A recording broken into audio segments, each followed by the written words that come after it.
ना तभी कटेंगे, अदरवाइज संभव नहीं है। हेलो, सोच कर देखिए कि दुनिया के हर फील्ड के अंदर जब आप कोई भी काम करते हैं, आपसे सबसे पहले एक चीज पूछी जाती है, कितने पढ़े लिखे हो। जितने हम पढ़े लिखे होते हैं उतनी हमारी औकात नाप के हमें काम दिया जाता है। मैं 10वीं फेल हूं, चपरासी बना दो। मैं इंजीनियर हूं, 15,000 दे दो। मैं डॉक्टर हूं, 50,000 दे दो। मैं साइंटिस्ट हूं, 1 लाख रुपया दे दो। दुनिया के हर फील्ड में हमारी औकात नाप के हमें काम दिया जाता है। ये दुनिया का पहला फील्ड है जहां पर कभी किसी की औकात नहीं नापी जाती। यहां पर एक ही चीज पूछते हैं, एक ही चीज। तू कपड़े पहनता है? आप बोलते हो पहनता हूं। तू हल्दी धनिया मिर्ची खाता है? आप बोलते हो खाता हूं। तो तू आरसीएम का करोड़पति बन सका है? बस यही क्वालिफिकेशन चाहिए हमारे बिजनेस के अंदर। हेलो, मैंने इस बिजनेस के अपने 5 साल के करियर के अंदर रिक्शे वाले को करोड़पति बनते देखा। मैंने अपने इस बिजनेस के 5 साल के करियर के अंदर सब्जी बेचने वाले को करोड़पति बनते देखा। मैंने अपने इस बिजनेस के 5 साल के करियर के अंदर रोड पे चलते आदमी को करोड़पति बनते देखा। मैंने अपने इस बिजनेस के 5 साल के अंदर करोड़पति को करोड़पति बनते देखा। मैंने अपने इस बिजनेस के 5 साल के करियर के अंदर अच्छे खासे डॉक्टर इंजीनियर को करोड़पति बनते देखा। ये बिजनेस दुनिया का वो बिजनेस है जो किसी से धर्म नहीं पूछता, जात नहीं पूछता, समाज नहीं पूछता, स्टेट नहीं पूछता, डिस्ट्रिक्ट नहीं पूछता। एक ही चीज पूछता है, अगर तू इंसान है और कपड़े पहनता है और हल्दी धनिया मिर्ची खाता है तो यहां पर खड़ा हो सकता है, तेरी जिंदगी बदल सकती है। बस इतनी सी बात पूछता है। निर्णय आपका है। अच्छी खासी सरकारी नौकरी मिल चुकी थी, जिंदगी चल रही थी। एक आदमी ने मेरे पिताजी के ऑफिस में आके बोला, सर ये बिजनेस कर लीजिए। मेरे पिता ने उसको भगाया नहीं, ये बिजनेस को देखा, समझा और मुझे आज भी वो तारीख याद है। 15 अगस्त सन 2000 को ये बिजनेस मेरे पिता ने साइन कर दिया। हेलो,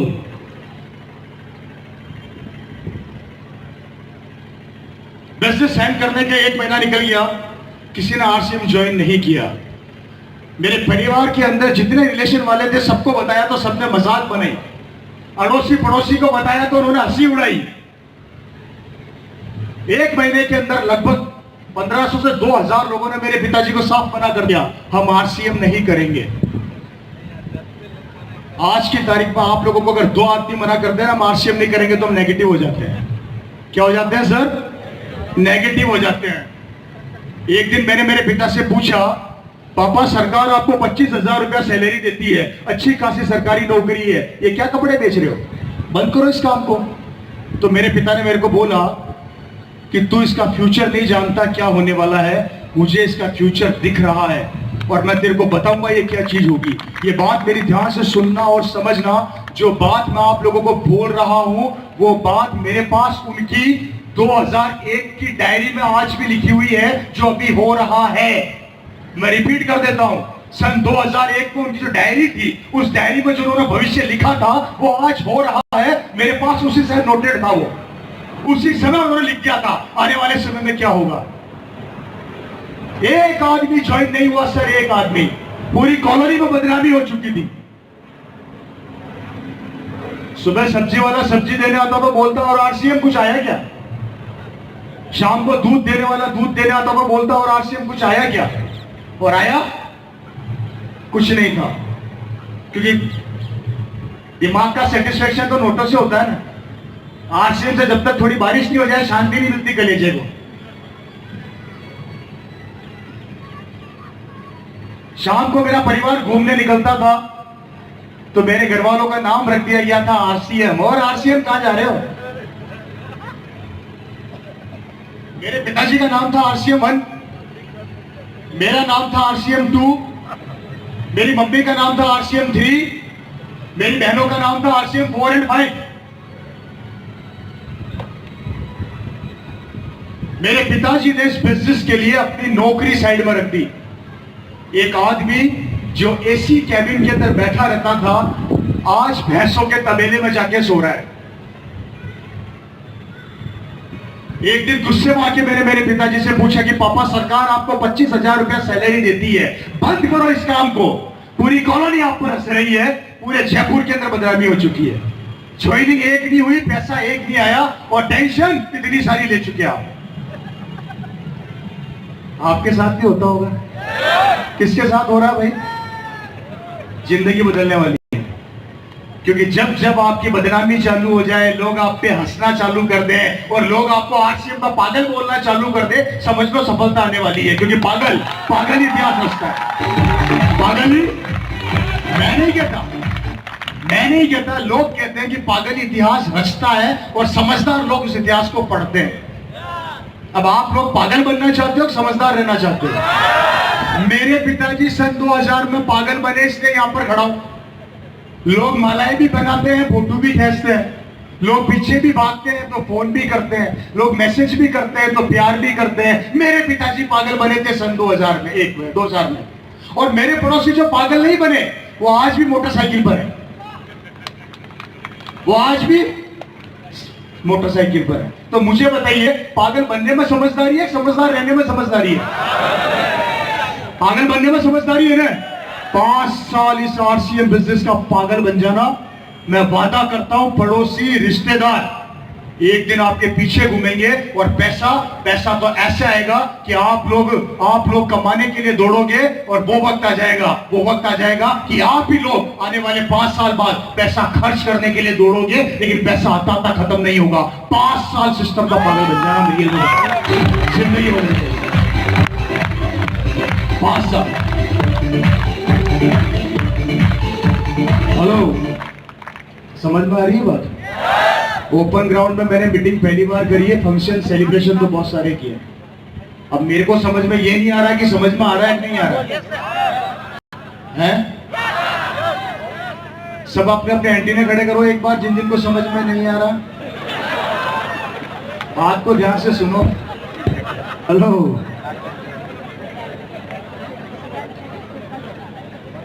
गर्मी लग रही है?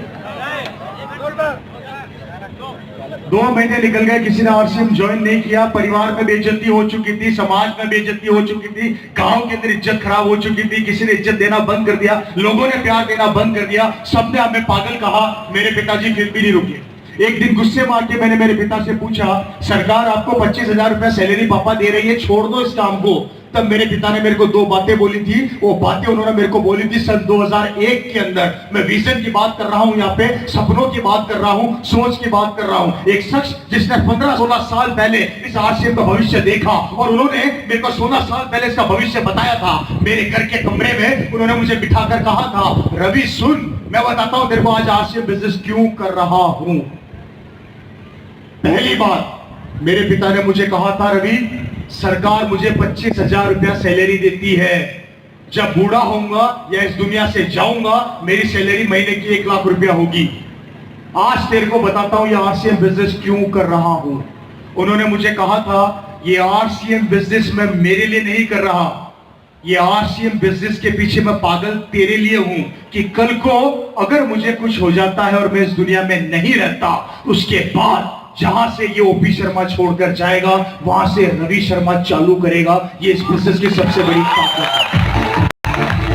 मेरी बात ध्यान से सुनिए, अपने दिमाग में बिठाइए कि मुझे नहीं पता कि आप लोग अपने बच्चे, अपने परिवार के भविष्य को लेकर कितने सीरियस हो, मुझे ध्यान में नहीं है। लेकिन मेरे पिताजी मेरे भविष्य को लेकर इतने सीरियस थे। उनको दिख रहा था आने वाले समय में काम धंधे रहेंगे नहीं, नौकरियां रहेगी नहीं, तो मेरा बेटा क्या करेगा जब मैं दुनिया से चला जाऊंगा। उनकी वो सोच जो 16 साल पहले उनको दिख रही थी, आज उस सोच के कारण ये रवि शर्मा यहां पर मौजूद है। मेरी जिंदगी मेरे पिता की मेहनत के कारण 180 डिग्री कोण से बदल गई और आज यही रवि शर्मा अपने पिता की मेहनत को आगे तक बढ़ा के ले जा रहा है। लेकिन बात यहां पर यह आती है कि मेरी जिंदगी तो बदल गई, लेकिन आपकी और आपके परिवार की जिंदगी क्या होने वाली है, कैसे बदलेगी? नहीं बदलेगी आरसीएम से। मैं कारण बताता हूं आप लोगों को, वो इसलिए नहीं बदलेगी, अभी बाहर निकल के एक आदमी सुई लगाएगा और आपकी हवा निकाल देगा सारी की सारी, और ये फैक्ट है, ये कड़वा सत्य है।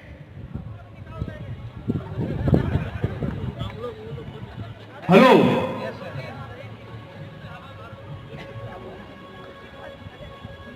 आप लोग कारों में आए, मोटरसाइकिल पे आए नहीं है? आपकी गाड़ी का टायर खोलूंगा तो प्यार करोगे या पीटोगे? आपकी मोटरसाइकिल का टायर चुराऊंगा तो प्यार करोगे या पीटोगे? 1-2 हजार रुपए के टायर के लिए मेरे को पीटने को तैयार हो गए। एक पड़ोसी आपके सपने चुरा के ले जा रहा है, उससे कुछ नहीं कह रहे हो, क्यों?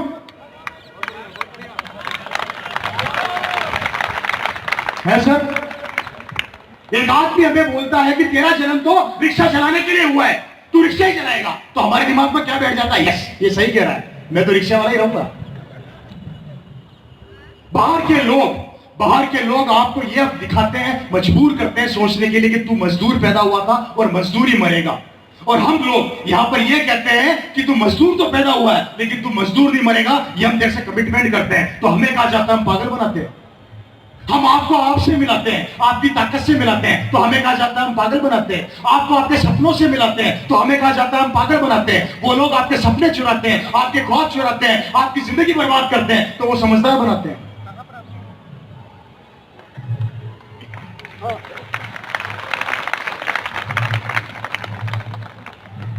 अगर मेरे पिताजी की हवा, अगर मेरे पिताजी का जोश सन 2000 में खत्म हो जाता या निकल जाता, तो मुझे बताइए आज मैं यहां पर होता क्या? ये आरसीएम का बिजनेस का माहौल होता क्या? क्योंकि दोस्तों हमने वो वक्त देखा जो वक्त आपने नहीं देखा। 48 डिग्री सेल्सियस टेम्परेचर के अंदर ये रवि शर्मा अपनी साइकिल के ऊपर पैडल मारता हुआ कल्पना कार्गो में जाता था, कार्गो से कपड़े की गांठ रिक्शे में रखता था, मेरे घर पे लेके आता था और मेरा पूरा परिवार जमीन पर बैठ के वो 5 पैंटें पैक किया करता था। उस टाइम 5 पैंट का किट आया करता था 1260 रुपए का, कागज का किट, एक ब्लू रंग का किट, उसमें ब्लू रंग की किताब डालता था मैं।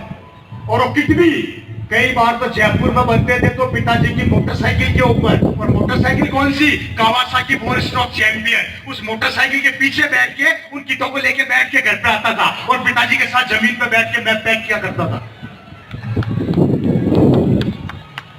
वो दौर अब नहीं है, वो संघर्ष अब नहीं है।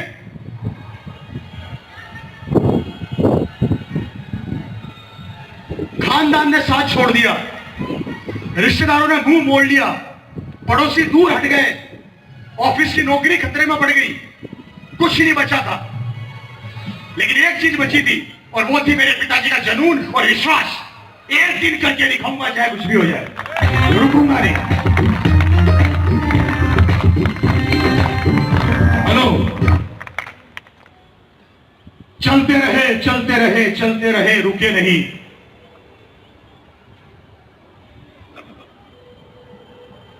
और तो नहीं हो रहे? आगे बढ़ूं? पहला फोरम साइन कराया। पिताजी का बचपन का दोस्त, आदमी टारगेट करता है ना दोस्तों को, आप भी सबसे पहले दोस्तों के पास जाते हो। मेरे पिताजी का बचपन का दोस्त, उसने बोला, मेरे पिता ने उसको बोला एक बिजनेस आया तेरे पास लेकर आ रहा हूं। मेरे पिताजी ने बोला, उस दोस्त ने बोला आ जाओ। जयपुर से 250 किलोमीटर दूर जोधपुर, नाम सुना है जोधपुर का? जोधपुर बड़ी प्यारी जगह है, जो वहां पर जाता है वही का होके रह जाता है।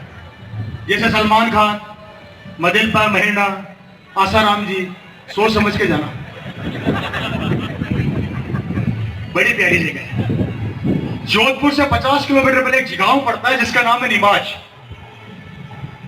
मेरे पिता का बचपन का दोस्त, जिसने मेरे पिताजी के साथ वो गरीबी देखी थी कि मेरे पिताजी संघर्ष कैसे करते थे, उसके पास ये बिजनेस लेकर गए 250 किलोमीटर दूर। और साथी ने, पिता के दोस्त ने, पता है मेरे पिता को क्या बोला? 4 दिन बाद आना, वापिस भेज दिया। मेरे पिताजी 4 दिन बाद एग्जैक्ट टाइम के ऊपर फिर पहुंच गए साइन कर। उस आदमी ने बोला आहा, तू एक काम कर, 3 दिन बाद आ। मेरे पिताजी ने बोला अच्छा, मैं 3 दिन फिर आऊंगा। मेरा नाम भी ओपी शर्मा है, अगर तू इतना शाना है तो मैं भी तेरा बापू शानी बनता है। 3 दिन बाद मेरे पिताजी फिर पहुंच गए, साइन कर। वो बोला 2 दिन बाद आना। ओके, 2 दिन बाद आऊंगा। एक आदमी साइन कराने के लिए नौकरी पेशा इंसान 250 किलोमीटर दूर जाता था मात्र एक फॉर्म साइन कराने के लिए। बात समझना, बात की डेप्थ समझना। क्या बोल रहा हूं मैं? सफलता इम्तिहान लेती है, आसानी से नहीं मिलती, ऊपर वाला भी देता है तो।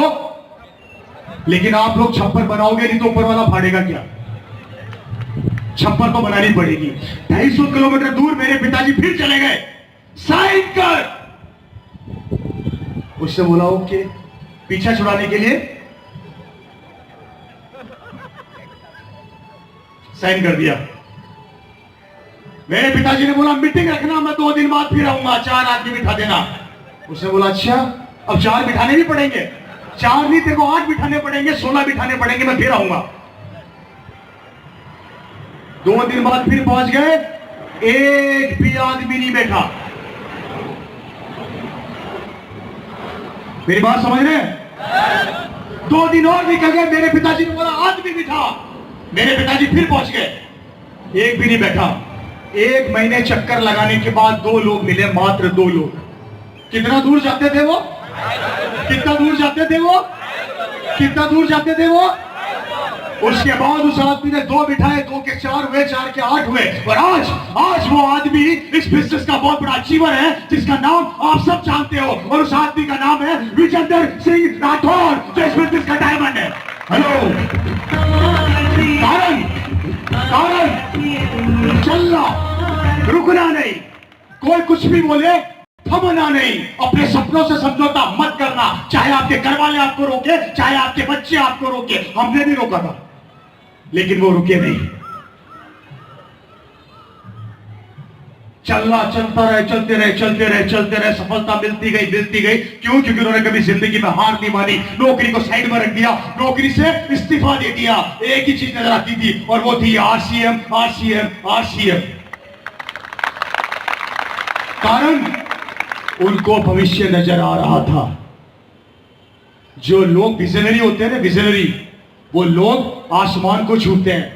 और जिनके पास विजन नहीं होता ना, वो उन छुए आसमान लोगों की कहानी अपने बच्चों को सुनाते हैं। याद रखना मेरी बात, या तो कहानी सुनने वाला बन जाओ, या इतिहास रच दो। कहानी बन जाओगे तो लोग याद रखेंगे, और कहानी सुनाओगे तो बच्चे दूसरों को याद रखेंगे, आप दूसरों को याद रखोगे। अब सोच लो क्या बनना है। ओपी शर्मा जी आरसीएम की कहानी बन गए, इसलिए आप लोग याद रखते हो। रवि शर्मा इस बिजनेस की कहानी बन गया, इसलिए आप लोग याद रखते हो।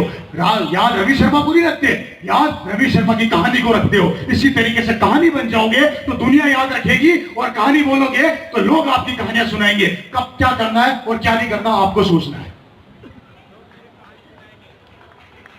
कहानी सुनाएंगे। 23 फरवरी 2012 मेरे पिताजी का देहांत हो गया। मुझे आज अच्छे से याद है, ये रवि शर्मा अपनी गाड़ी के अंदर बिठा के मेरे पिताजी को हॉस्पिटल लेकर गया था। मैं चलकर गए थे, मेरे पिताजी चलकर, अपने पांव पर मेरे पिताजी चलकर हॉस्पिटल गए थे। और जब वापस आए तो उनकी डेड बॉडी आई। सिर्फ 5 दिन हॉस्पिटल में रहे थे, और 5वें दिन की सुबह 4 बजे मेरे पिताजी इस दुनिया से चले गए।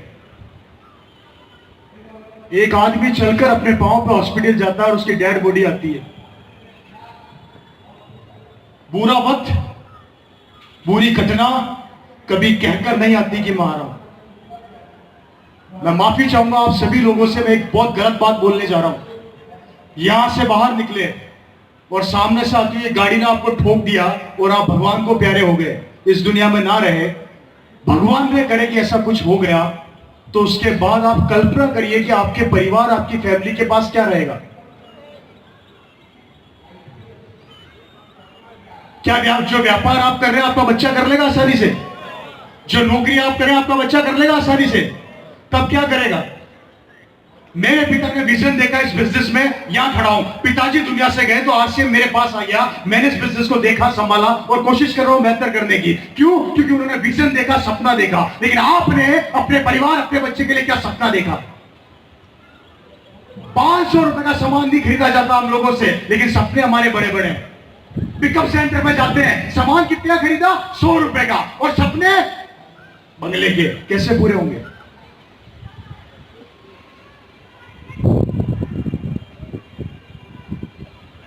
हम किसको धोखा दे रहे हैं? किसको? आरसीएम को। पटना में आरसीएम नहीं चलेगी तो क्या हिंदुस्तान में नहीं चलेगी क्या? तो फिर हम धोखा किसको दे रहे हैं? क्यों दे रहे हैं?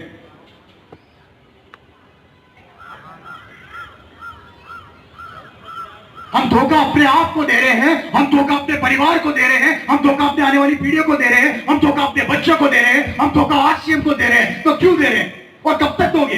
कब तक?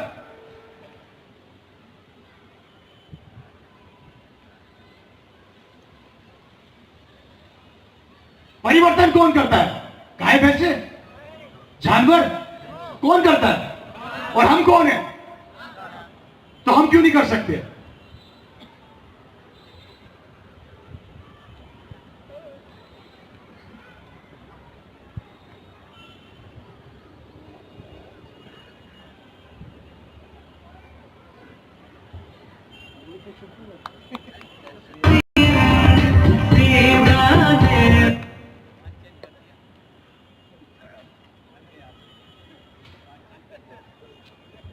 हेलो, इतना सन्नाटा क्यों है भाई?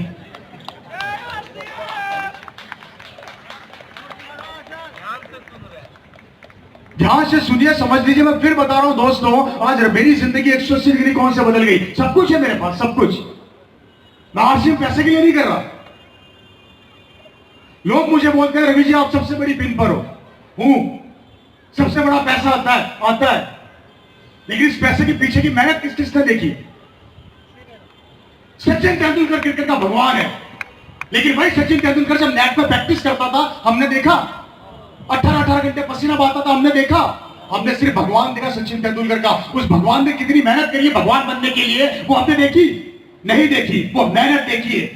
पहली सीढ़ी नहीं चढ़ोगे तो आसमान नहीं छू सकते। पहली सीढ़ी चढ़ना सीखो, अपने आप को प्रिपेयर करिए। मैं कर सकता हूं, मैं कर सकता हूं, मैं कर सकता हूं, चाहे कोई भी रोके और कोई मेरे बीच में आए। अब मैं रुकने वाला नहीं हूं, मैं थमने वाला नहीं हूं। मुझे बनना है, मुझे करना है, मुझे आगे बढ़ना है।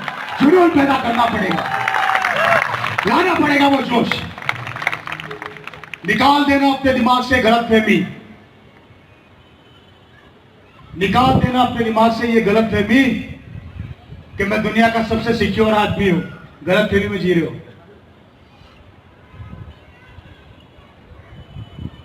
मुझे लोग बोलते हैं कि सर हमें आरसीएम की क्या जरूरत है? मेरा बेटा स्कूल का टॉपर है, मेरा बेटा 95% से पास हुआ है।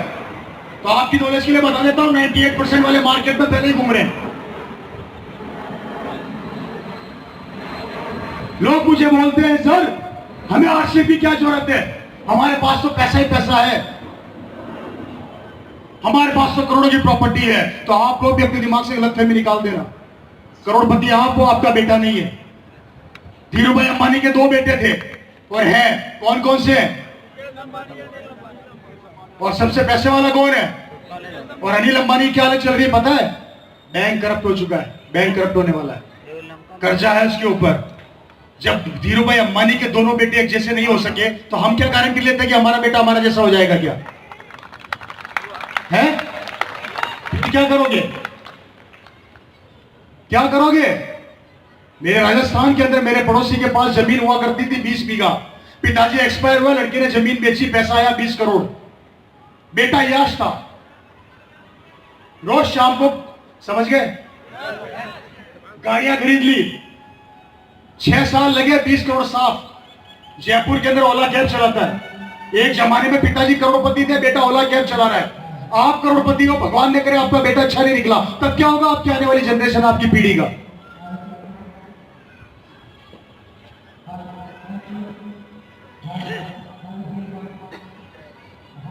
मत करो आरसीएम, करोगे क्या?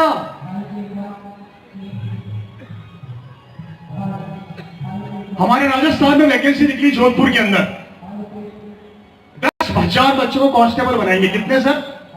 मैं आंकड़े बता रहा हूं, मेरा दिमाग खराब हो गया था सुन के। 20 लाख बच्चों ने एग्जाम दिए। कितने सर? राजस्थान के अंदर 10,000 बच्चों के लिए वैकेंसी निकली। 10,000 बच्चों के लिए वैकेंसी निकली, 20 लाख बच्चों ने एग्जाम दिए। 20 लाख में से 10,000 बच्चों को नौकरी मिल गई। 19,90,000 बच्चे सड़क पे आज भी स्ट्रगल कर रहे हैं। अब मुझे बताइए उनका भविष्य क्या होगा? अब आप बोलेंगे 3 महीने बाद फिर एग्जाम देंगे, तो 3 महीने बाद वो बच्चे 20 लाख नहीं होंगे, 40 लाख हो जाएंगे। तब क्या करेंगे?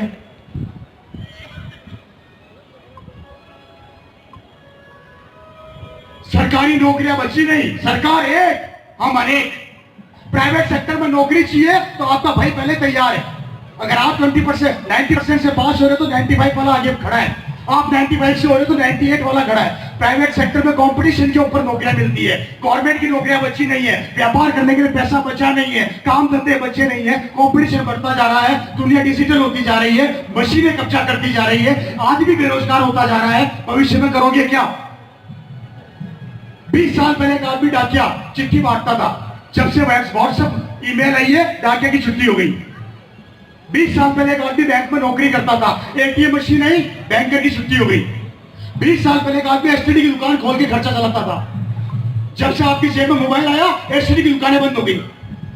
20 साल पहले एक आदमी इंश्योरेंस करता था, आदमियों का गाय भैंसों कुत्तों का, जब से इंश्योरेंस ऑनलाइन होने लग गए इंश्योरेंस करने वाली दुकानें बंद हो गई।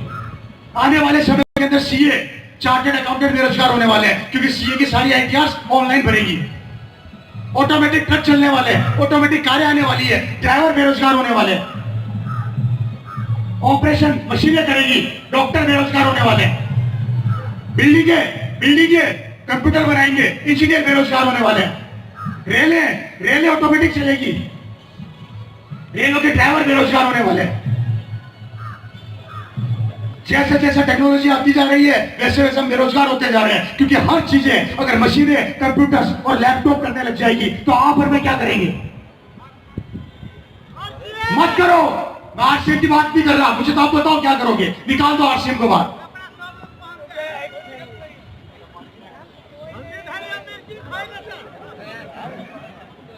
क्या करोगे?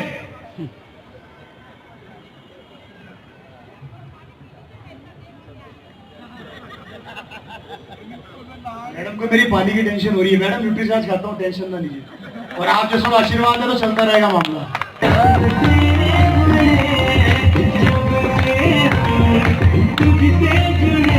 सोच कर बताइए मेरे को, जब डिजिटल आने वाला समय कंप्यूटराइज होगा, मशीनें करेंगी, आप और मैं क्या करेंगे? माफी चाहता हूं, दिल्ली की हालत देखिए आप। एक आदमी घर से निकलता है लैपटॉप लेके, कार में बैठा बैठा काम करता है, काम बंद करता है, घर जाता है तो गाड़ी में खाता है, गाड़ी में ही सोता है। बॉम्बे के अंदर एक आदमी ट्रेन के अंदर जिंदगी निकाल देता है।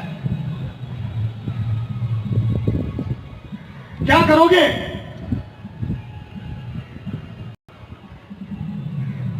बेचारा एक फोटोग्राफर फोटो खींचता था, ये मोबाइल में जब से फोटो लगी है ना, बेचारे की दुकानें बंद हो गई, कोडेक कैमरे बंद हो गए, खत्म कर दी रोजी रोटी। ये यहां पर ये भाई साहब खड़े हैं, ये इस जगह पे एक जमाने में कैमरा हुआ करता था, मोबाइल लगा दिया।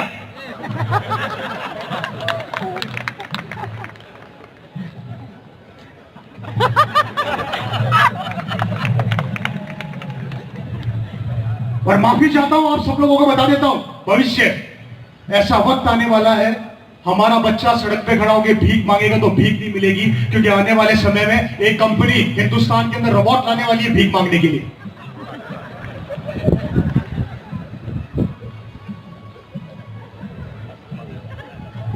कोई रास्ता है?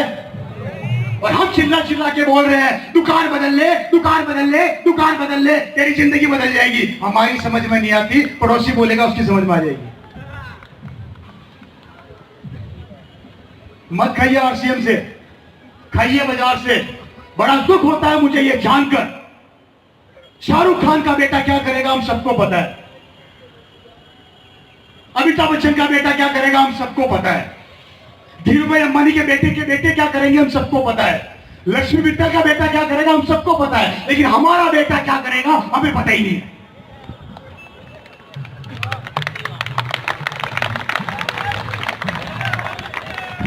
शाहरुख खान के पास कौन सी गाड़ी है हम सबको पता है, धीरूभाई अंबानी की शादी में कितना पैसा खर्च हुआ हम सब हिसाब लगाते हैं,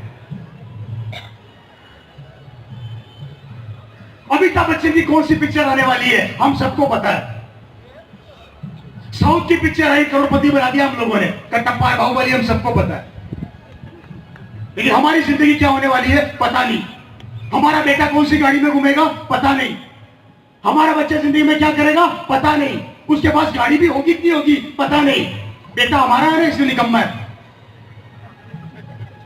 उनका बेटा तो स्टार है। कब तक दूसरों की जिंदगी का पता रखोगे? कब तक? आपके क्षेत्र में कौन सी सरकार आने वाली है, 5-5 घंटे बैठ के चर्चा कर लेते हो। सरकार वहां आने वाली है, आपको क्या मिला?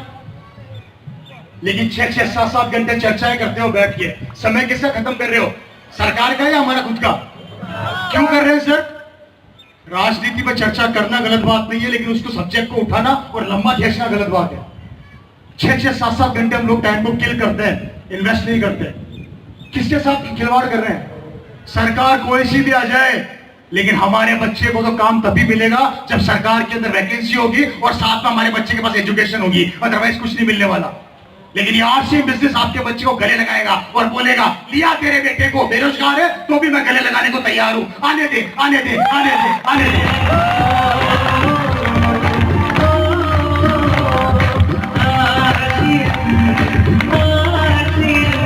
हेलो, कब तक ऐसी जिंदगी जियोगे दोस्तों? जी लो, आज जी लो, आने वाले 20 साल बाद आपका बेटा कैसे जिएगा, आपकी जनरेशन कैसे जिएगी। और याद रखना, जब 20 साल बाद आपका बेटा मेरी उम्र का हो जाएगा और उसे काम नहीं मिलेगा तो पता है उसको क्या बोलोगे? अरे निकम्मे, तेरे को पैदा करके पछता रहे। जबकि दोष बेटे का नहीं है, दोष एजुकेशन का नहीं है, दोष किसी चीज का नहीं है, दोष है कंपटीशन का जो बढ़ता जा रहा है। आज से 25 साल 30 साल पहले जो पेट्रोल 5 रुपए लीटर हुआ करता था, 50 रुपए पहुंच गया। आज से 20-30 साल पहले जो दालें 10 रुपए में मिला करती थी, 100 पहुंच गई। आज से 20-30 साल पहले हम लोग जो कपड़े पहनते थे, 500 रुपए में ड्रेस आया करती थी, 200 रुपए में ड्रेस आया करती थी, 2000 पहुंच गई। महंगाई बढ़ती जा रही है, इनकम वही की वही है। खर्चे बढ़ते जा रहे हैं, इनकम वही की वही है। परिवार बढ़ते जा रहे हैं, इनकम वही की वही है। एक जमाने में परिवार के अंदर 5 आदमी काम करते थे, 5 खाते थे। अब 1 आदमी काम करता है और 5 खाते हैं। और आने वाले समय में एक भी काम नहीं करेगा और परिवार भूखा मरेगा। कारण सब कंप्यूटर करेंगे, लैपटॉप करेंगे। तब क्या करोगे?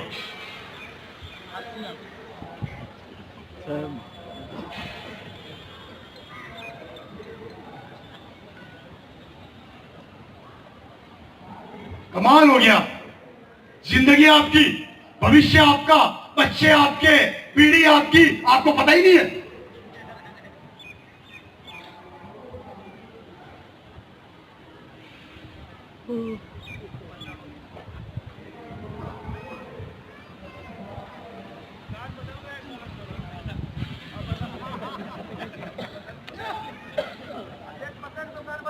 कितने लोग हैं जो अपने आप के लिए अपनी जिंदगी के 5 साल अपने आप को देना चाहते हैं। मैं सिर्फ आपकी जिंदगी के 5 साल मांग रहा हूं। आपकी उम्र 50 साल, 45 साल, 100 साल, मुझे नहीं पता। मैं 5 साल मांग रहा हूं। 5 साल मेरे कहने पे काम करना चालू कर दो। ये रवि शर्मा जैसे पागल यहां पर आते रहेंगे और आपके बिजनेस को बड़ा करते रहेंगे, लेकिन आपका साथ जब तक मेरे हाथ में नहीं मिलेगा, ये दुनिया नहीं बदल सकती। अकेला रवि शर्मा कुछ नहीं कर सकता, लेकिन अगर आप लोगों ने अपना हाथ मेरे हाथ पे रख दिया तो मैं वादा करता हूं, एक दिन आपके बेटे को यहां पर लाके खड़ा कर दूंगा और दुनिया उसके लिए तालियां बजाएगी, दुनिया उसको सलाम करेगी। लेकिन देखना तो देखो तो सही। हेलो हेलो, करना चाहते हैं, बदलना चाहते हैं जिंदगी, या भीड़ का हिस्सा बनना चाहते हो? कितने लोग हैं जो अपने बेटे को नौकर बनाएंगे? एक भी नहीं है। कमाल हो गया ये तो। सब मालिक बनाओगे? मैंने पूछा कितने बेटे, कितने लोग अपने बच्चे को नौकर बनाएंगे? एक ने हाथ खड़ा नहीं किया। और घर जाकर उसको यही सिखाएंगे, निकम्मे, अच्छी पढ़ाई करते नौकरी मिल जाएगी। तो झूठ किससे बोल रहे हो? फिर किससे